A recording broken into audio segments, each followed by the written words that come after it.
Zapdos on the water! Pikachu, let's go! Use Thunderbolt!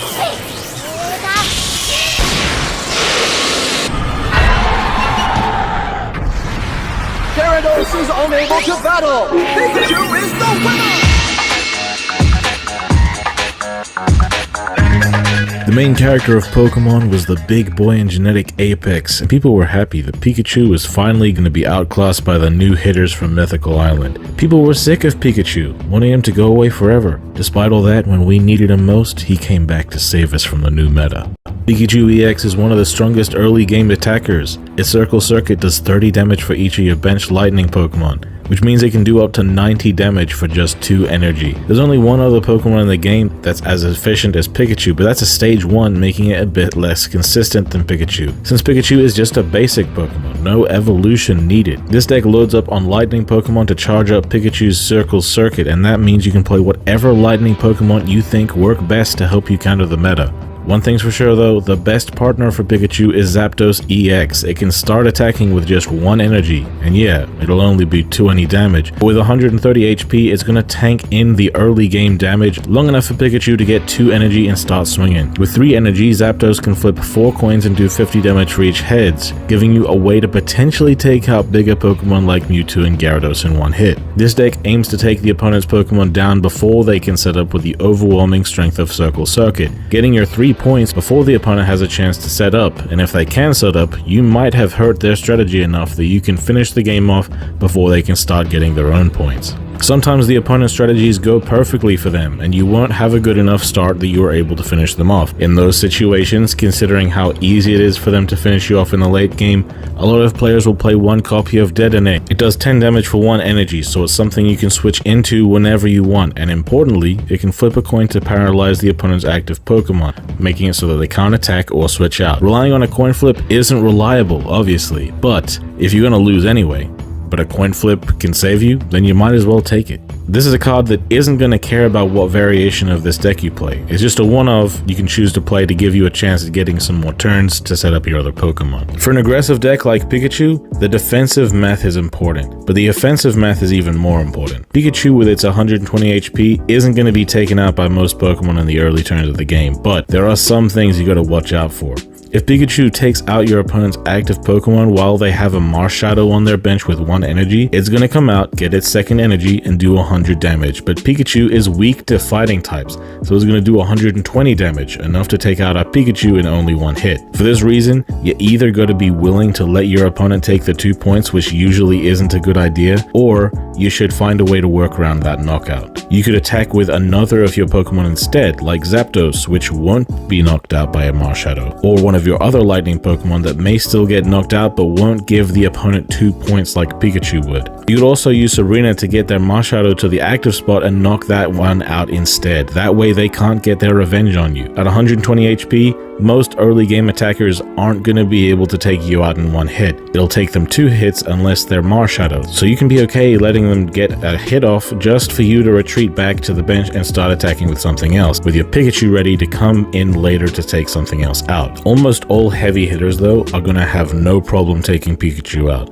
We are okay with that because our goal is to take the opponents out before they're able to set up those hitters, or just to weaken those hitters before they're ready so that even if our Pikachu gets taken out, our other Pokemon can easily finish them off. Defensively, Zapdos is 130 HP, and attack that does 20 damage makes him a solid tank if the matchup needs you to set up your bench a bit. Thankfully, there's nothing that can take him out in 1 hit in the early game, but you don't really need him to stay out for that long anyway, since it doesn't take long to build up any of your other Pokemon, just 1 or 2 energy at most. In the early turns, you're gonna have to decide where your energy goes carefully. If you want to attack with Pikachu as soon as possible but want it to stay at max HP, don't attach anything to Zapdos unless you need to switch him out with his 1 energy retreat cost. But this deck tends to play both X speeds and maybe even Leafs, so you can retreat for free as much as possible. Always keep this rule in mind when setting up multiple Pokemon on your bench. Let them have 1 less energy than they need to attack, so that you can attach the final energy to them when you finally switch into them. This way you can spread your energy out more efficiently.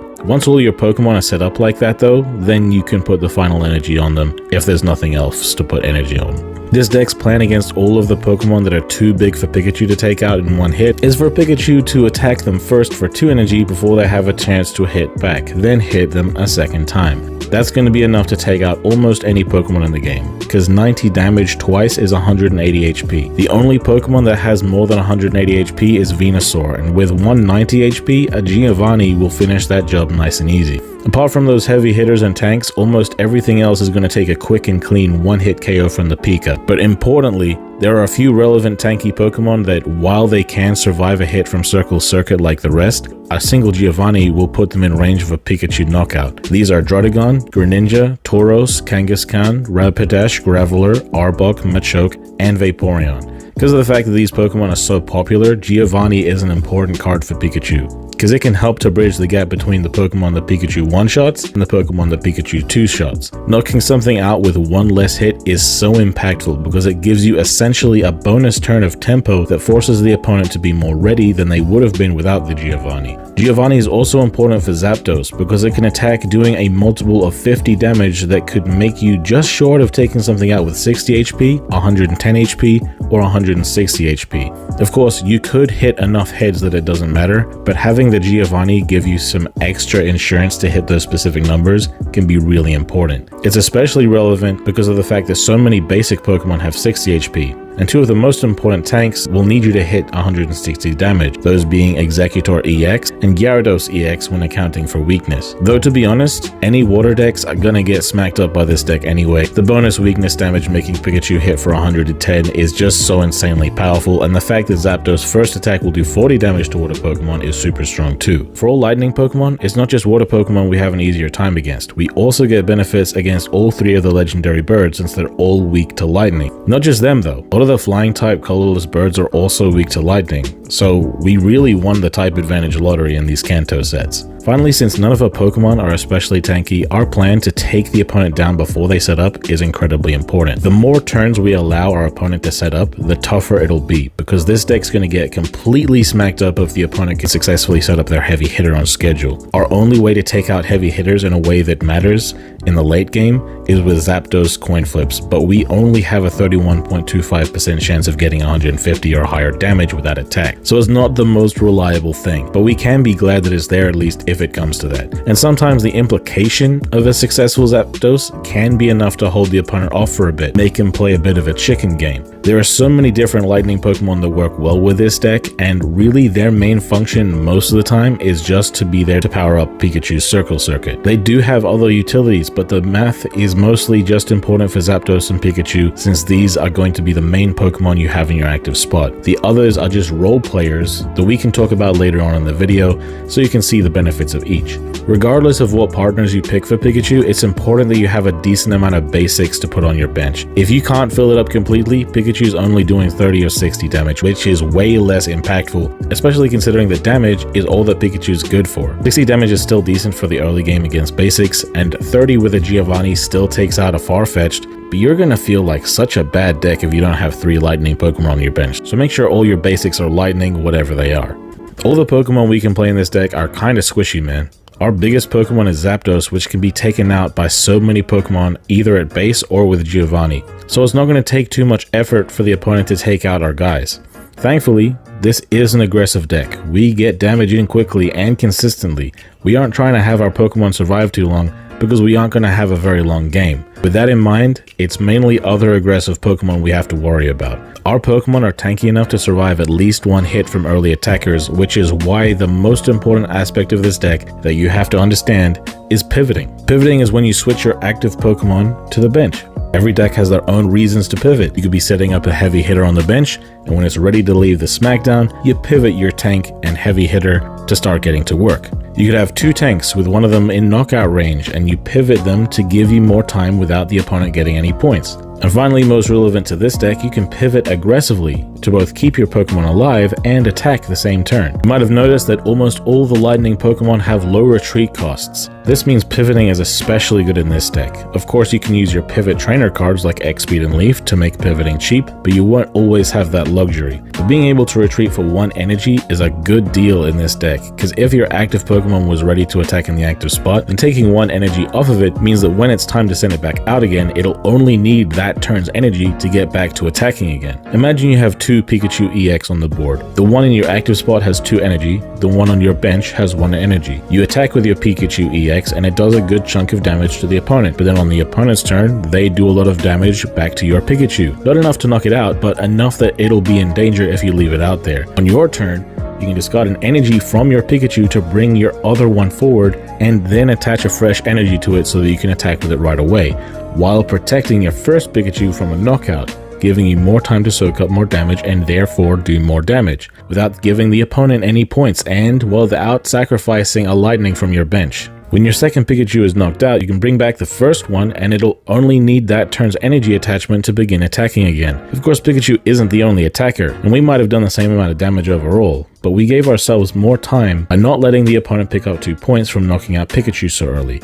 By not letting the opponent get points on you, you buy yourself more time while still doing good damage. And keeping your Pokemon alive and attacking means you're getting rid of your opponent's energy alongside the Pokemon that the energy is attached to. People don't really talk too much about this, but having more energy spread out across your board is a really relevant advantage for aggro decks. It gives you the freedom to build up more of your Pokemon on the bench and puts your opponent in a situation where they got to consider whether it's better to attach to the bench or attach to the active spot. Making them tank more instead of attacking more helps you stay alive and get in more attacks. Really, this deck's aggression supports its own aggression. It's like a snowball for real. Right now, the format is in a place where a lot of people are leading off with something tanky in the active spot to soak up damage and to buy them time to build up something on the bench. Pikachu can play the Zebstrika line to invalidate this game plan, because for 1 energy, the Zebstrika can do 30 damage to anywhere on the field. 30 damage might not seem like much, but over the course of a few turns, it can weaken Pokemon quite a lot, if not outright taking them out. In 1 turn, 30 damage on the bench is going to take out Magikarp, which completely screws the Gyarados they want to evolve into, because as long as Zebstrika is ready to attack, Magikarp isn't going to survive a turn. And Zebstrika is always ready to attack. Even if he has 0 energy, you can retreat into him and give him 1 energy and he's ready to go. Doing 30 damage to a bench Pokemon, looking at the Pokemon that people like to build up on the bench, that takes Mew and Celebi to 100 HP, which is in range of Circle Circuit with Giovanni, and it takes Articuno, Zapdos, and Moltres to Circle Circuit range when accounting for weakness. Across 2 turns, doing 60 damage to a benched Pokemon, that takes Mewtwo and Arcanine to 90 HP, which is in Circle Circuit range.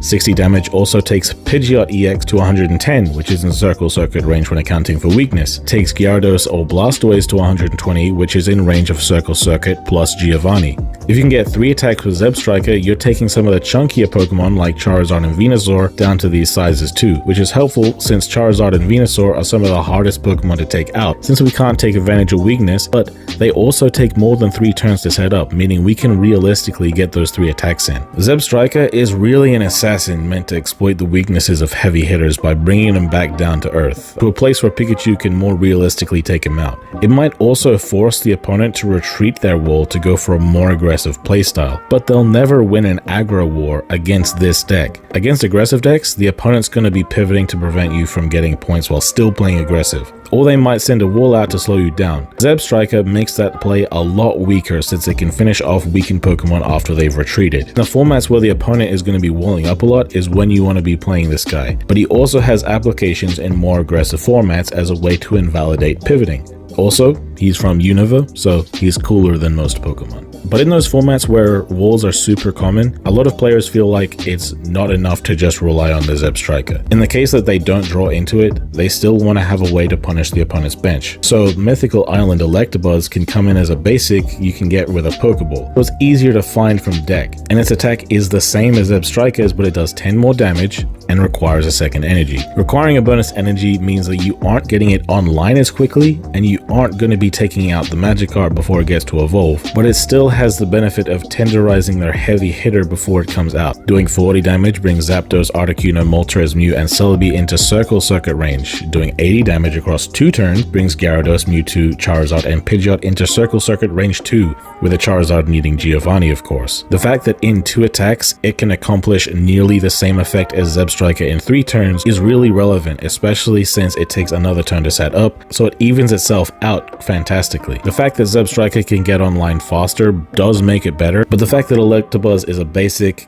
does give you more consistent access to that bench hitting effect. If you have a choice between these two, then you use Zebstrika, because being able to begin setting up Pikachu on your bench as soon as possible is important, and you'd prefer to be able to start charging up your Zapdos rather than charging up Electabuzz if you have the choice. When you're fighting against more aggressive decks, you'll be in a situation where whoever gets to pivot most effectively is gonna be the one who wins most of the time. Like I talked about earlier, taking out the opponent's Pokemon also means you're taking away the energy attached to that Pokemon, but you're also taking away the value of any energies they'd attached to get those Pokemon active in the first place.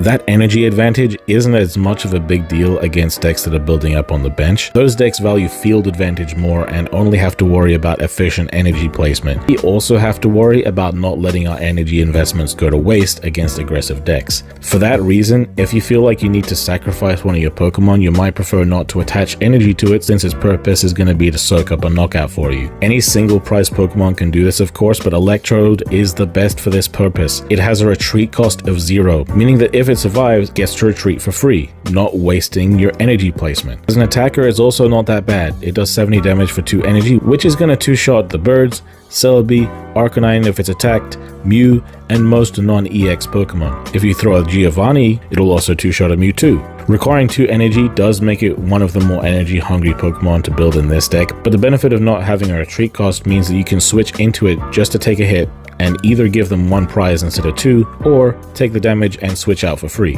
That play is important since you might not know what the opponent's going to do. Maybe they'd need a Giovanni to take it out, and maybe they don't have it, or maybe they're going to save it for later. Maybe they could take out their Electrode by doing so, but they'd open themselves up to you taking them down with Pikachu, so putting the decision on your opponent while having 2 solid outcomes for yourself is great. Having no retreat cost also means that the energy buildup is going to be more efficient. When you retreat something else, you got to replace its energy eventually. You don't with this guy, so you can more quickly build up your other Pokemon. Finally, you can only play 2 Pikachu EX, and if you can't draw into it, then it can be a bad feeling into aggressive matchups. Having another decent attacker to draw into in those matchups can help out a lot. So far, all the different ways you can play Pikachu involve some stage 1 that's more than just a lightning type to charge up Circle Circuit. Zebstrika is great for formats where people wall up to build stuff on the bench, and Electrode is great for super aggressive formats. Great thing about playing a stage 1 line is that you only need 4 of your deck slots to max out on it, so you still get a decent amount of room for the trainer cards for utility. You've got the 2 Pikachu EX, 2 Zapdos EX, 2 stage 1 lines, 2 Pokeballs, and 2 researchers as always, and that adds up to 12 deck slots. 8 slots left for your own tech choices, and in this case, I'm considering Dedenne and Mythical Island Electabuzz as tech choices since they're optional cards that you can play regardless of what variant you're playing. While Genetic Apex Raichu is also a stage 1, it doesn't actually just take up 4 deck slots in your deck like the others do. First of all, let me tell you what he does. For 3 energy, he does 140 damage flat, which is the most efficient damage for energy investment you can get in the game. You also have to discard all energy from him when you use it. That means you spent all that time building him up just so you can only use him once. Thankfully, this guy comes as a package deal with a supporter Lieutenant Surge, who moves all the lightning energy from your bench onto the Raichu, so it's technically possible to swing for 140 on the 3rd turn cycle, attacking with other Pokemon for the first couple of turns, then on the 3rd turn retreating into Raichu and using Surge to charge him up so he can do a bunch of damage. So if you're going ham on Raichu, you could play 2 Baby Pikachu, 2 Raichu, and 2 Lieutenant Surge to get the play consistently. That would be 6 cards, and a lot of players leave it there so they can play more tech cards, mainly relying on the strengths of Pikachu. But getting the damage guaranteed from Raichu, the Zapdos just can't guarantee. Some people even just run 1 Baby Pikachu, 1 Raichu, and 1 Lieutenant Surge, feeling that this play is only that important in the late game anyway. By then, they'll be likely to draw all the pieces anyway, and importantly, giving more deck space for the choice to still play the Zebstrika or Electrode lines to keep their strong utilities. Some take it even further with the double Raichu lines and also play a Magneton line. Its ability lets you attach a bonus energy to it each turn, meaning that you can more quickly set up energy for your Lieutenant Surge to attach to your Raichu. This mashup of Raichu and Magneton works pretty well together, because you could use Lieutenant Surge to get enough energy on Raichu to attack, then after your Surge, you can activate the Magneton to get its bonus energy. And then on your next turn, after Raichu has wasted all that energy, Magneton could charge up again. You could attach your energy for turn onto Raichu, and then you could surge a second time, moving your 2 energy from Magneton to Raichu to attack for 140 a second turn in a row. That combo, getting so much damage out so quickly, is very inconsistent since it does assume that you get to draw Lieutenant Surge twice, alongside getting your Magneton and Raichu lines. But in a grind game, you could build up Raichu organically instead of Zapdos. Attack with it, that naturally charged energy, and in that time, the Magneton will be able to charge up enough energy to do the Surge play the turn after Raichu finally attacks. This game plan of Raichu and Magneton fully goes in on the Raichu game plan, and because of that, they are gonna have to sacrifice some of their deck slots, be it the other lightning Pokemon they play or in the trainer cards that they play. Since Raichu can be built up without Magneton just naturally being built up and also with the help of Lieutenant Surge, you'll see it be played without Magneton a decent amount of the time. When played alone, you either play 2 full lines alongside the Pikachu and Zapdos, or you play 1 line and continue to play your Zebstrika or Electrode lines. If you play the Magneton though, truly you can't play 2 full lines because that takes up too much deck space. You can play 2 of one line and 1 of the other line depending on your preferences. You can play 2 Raichu lines if you want to have more consistent access to Raichu earlier in the game in case that damage can come up, or you can play 2 Magneton lines so that your Raichu can come in the late game and realistically get to attack multiple times with surges. The more heavy you get with this engine, the more you might need to cut down on other cards. Like I've seen a lot of Raichu decks only playing 1 Zapdos so they can play other things. Raichu doing 140 damage is a big deal. It can take out a lot of important EX Pokemon with just 1 hit, which Pikachu can never really do. Because sometimes getting the job done in 1 hit is important, especially since Zapdos, who usually fills that role, isn't that reliable with it. 140 damage still isn't going to take out some of the bigger threats though, but it can either put them in a dangerous range where your other Pokemon can finish them off, or your other Pokemon can get chip damage on them so that 140 damage can finish the job. Against Mewtwo, you'll try to hit him with Zapdos or Dedenne first so that it's within Raichu range. Same thing against Gyarados since it's weak to lightning.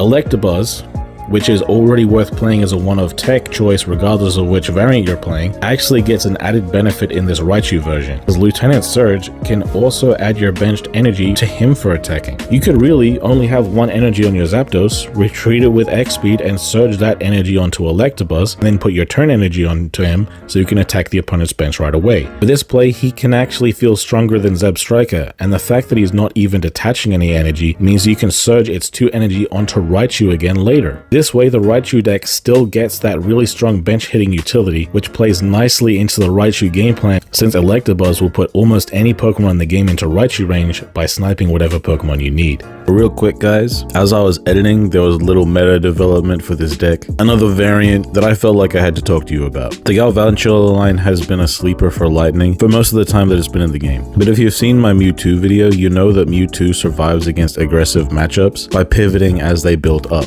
Galvantula's attack takes 2 energy, attacks for 70, and locks the opponent's active Pokemon in the active spot. This is going to prevent the Mewtwo player from pivoting the way they want to, and after doing 70 damage, they'll have 80 HP left, meaning that they are only 1 Giovanni from being taken out, or a retreat into Pikachu's Circle Circuit away from being taken out. If you're going to be playing this, then it isn't going to be taking away from your Zebstrika lines, since that is still super important for the Gyarados matchup. So you should still play both copies of both lines. This is going to mean that you have less room for tech choices, but giving yourself a favorable matchup against the other 2 best decks in the game is worth it. Also, just like Zebstrika, Galvantula is from Unova, so he's cooler than most Pokemon. As you can see, this deck gives you a lot of options for deck building. Not only can you choose between 3 strong variants depending on your preference, but you can also choose different tech choices. And the Raichu variant feels like a few different variants all in itself, some of which can merge with the other 2 variants. I honestly just hope that I represented all of the variants in a way that they all deserve. Me personally,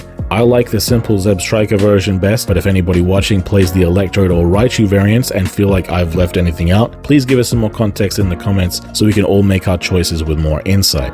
I can understand some people feeling like Mewtwo and Gyarados don't need guides like this since their game plans are pretty simple, but I think with all the ducking and weaving and resource management that Pikachu players have to do, this deck deserves an advanced guide more than any other. That said, this isn't the end all and be all for Pikachu knowledge, so Any Pikachu players, please give your own wisdom in the comments. Apart from that, guys, if you like the video, then slap like now, subscribe if you haven't already, hit the bell to get notified next time I drop a video. Have yourselves a good one, guys.